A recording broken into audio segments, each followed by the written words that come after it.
আজকে থেকে অম্বাবচী স্টার্ট হয়েছে। আজকে সকালে 8:30 নাগাদ অম্বাবচী ধরেছে, আর 25 তারিখে রাত্রিবেলা 8:30টার দিকে অম্বাবচী ছেড়ে দিবে।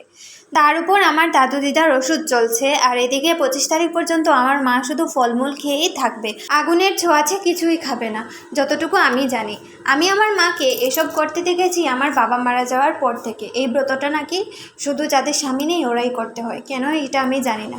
আজকে আমার দিদি নিরামিষ খিচুড়ি রান্না করেছে, আর আলু কাঁকরোলে ভাজি, পাঁপড় ভাজি বানিয়েছে।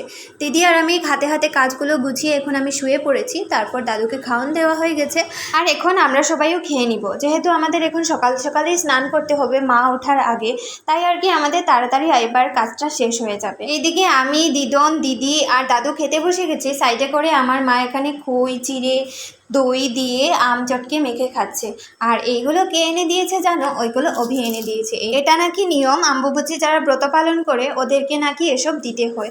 এখানে খই চিড়ে চিনি সাবু দই যা যা লাগছিল ফল থেকে ধরে সব কিছু অভি দিয়ে গেছে। আর আমাদের দাদা যেহেতু কলকাতায় চলে গেছে, বাজার করেও দিতে পারছে না, তার জন্য আমার কাছে টাকা পাঠিয়ে দিয়েছে, বললো মাকে কিছু কিনে দেওয়ার জন্য, কারণ এসব দিতে হয় অম্বুবাচীর সময়। তারপর আমি আমার দিদিকে একটু জ্বালাতন করছিলাম, ও ঘুমিয়ে গেছিলো।